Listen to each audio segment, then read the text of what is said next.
উসমান হাদি নয়, পরবর্তী কিলিং টার্গেটে আছে হাসনাত আব্দুল্লাহ। ফুয়াদের নামও দাবি যুক্তরাজ্য প্রবাসী আইনজীবী। এমন তথ্য পাননি বলে দাবি আইজিপির। হাদিকে গুলি করা সন্দেহভাজন ব্যক্তির ছবি প্রকাশ করা তথ্য দিয়ে সহায়তা চেয়েছে ডিএমবি। সন্ধান দিলেই মিলবে পুরস্কার বলেছে পুলিশ। হাদিকে হত্যার মিশনে ব্যবহার করা হয় 7065 ক্যালিবারের বুলেট খোসা। বিশ্লেষণের পর জানা যায়, গোয়েন্দা সূত্র আনুষ্ঠানিকভাবে মুখ খোলেনি। সিআইডি বের করা হয়েছে হাদির মাথায় আটকে থাকা পিলেট খুলে রাখা হয়। মাথার খুলির বড় অংশ এবার কেড়ে নিবিড়ভাবে পর্যবেক্ষণ চলছে। চিকিৎসা নির্বাচনী প্রচারণার সময় গুলিবিদ্ধ ওসমান হাদি নিরাপত্তা নিয়ে রাজনৈতিক দলগুলোর উদ্যোগ নতুনভাবে পরিকল্পনা সাজানোর কথা বলেছে পুলিশ। জামাত, বিএনপি, এনসিপিকে নিয়ে জরুরি বৈঠকে প্রধান উপদেষ্টা। শুক্রবার সন্ত্রাসের গুলিতে গুরুতর আহত হয়েছে ইনকিলাব মঞ্চের মুখপাত্র ও ঢাকা ৭ আসনের সম্ভাব্য স্বতন্ত্র প্রার্থী শরীফ ওসমান বিন হাদি। সংকটাপন্ন অবস্থায় বর্তমানে এবারকের হাসপাতালে চিকিৎসাধীন আছেন তিনি।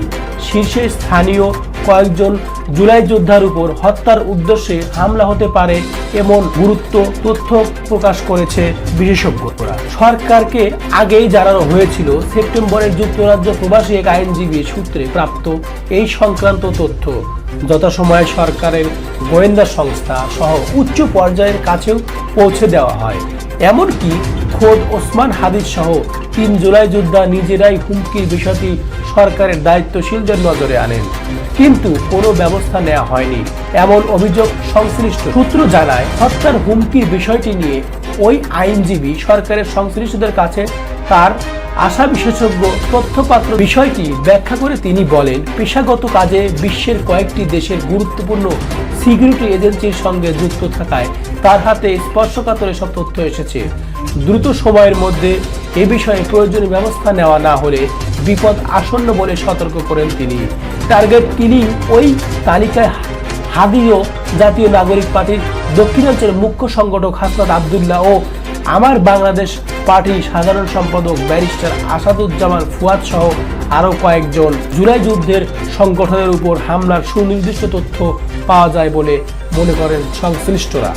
জানতে চাইলে ব্যারিস্টার ফুয়াদ শুক্রবার যুগান্তরকে বলেন, অত্যন্ত নির্ভরযোগ্য সূত্রে এমন হামলার তথ্য পেয়ে সরকারকে জানানো হয়েছিল, কিন্তু সরকার কোনো পদক্ষেপ নেয়নি। এছাড়া এসব ক্ষেত্রে ব্যক্তিগতভাবে নিরাপত্তা বাড়ি তেমন কোনো ফল আসে না, কারণ বিদ্যমান বাস্তবতায় পুলিশ নিরাপত্তা নিয়ে তৃণমূল পর্যায়ে রাজনীতি করা সম্ভব নয়।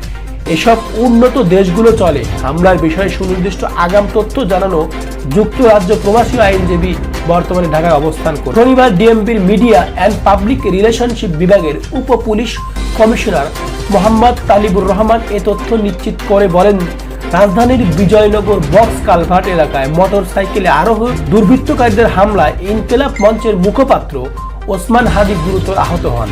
ডিএমবি হামলাকারীদের গ্রেপ্তার রাজনৈতিক জোর অভিযান পরিচালনা করেছে। ঘটনাস্থলে সিসিটিভির ফুটেজ বিশ্লেষণ করে ছবির ব্যক্তিকে প্রাথমিকভাবে শনাক্ত করা হয়েছে। ডিএমবি তাকে হন্য করে খুঁজছে। সন্দেহভাজন হামলাকারী সম্পর্কে কোনো তথ্য থাকলে বা তার সন্ধান পেতে দ্রুত মোবাইল ফোন নাম্বারে 00 নাম্বারের মাধ্যমে পুলিশকে জানানোর জন্য বিনীত অনুরোধ জানিয়েছেন।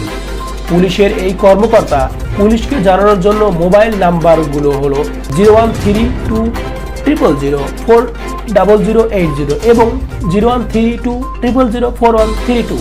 সন্ধানদাতার পরিচয় গোপন রাখা হবে এবং উপযুক্ত পুরস্কৃত করা হবে, এমনটাও জানান ডিসি তালেবুর রহমান।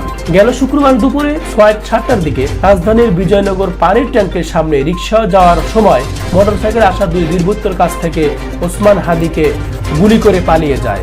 পরে আশঙ্কাজনক অবস্থা থেকে দ্রুত ঢাকা মেডিকেল কলেজ হাসপাতালে জরুরি বিভাগে নেওয়া হয়। সন্ধ্যার পর নেওয়ার রাজধানীর রিভারকেয়ার হাসপাতালে তাকে স্থানান্তর করা হয়। বর্তমানে সেখানে চিকিৎসাধীন আছেন তিনি।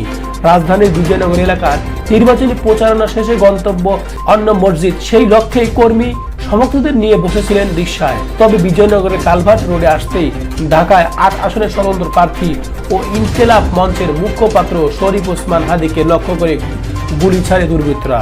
চলন্ত রিকশার মুহূর্তে রক্তাক্ত হয়ে পড়ে উক্ত ব্যক্তি। পালিয়ে যায় দুর্বৃত্তরা।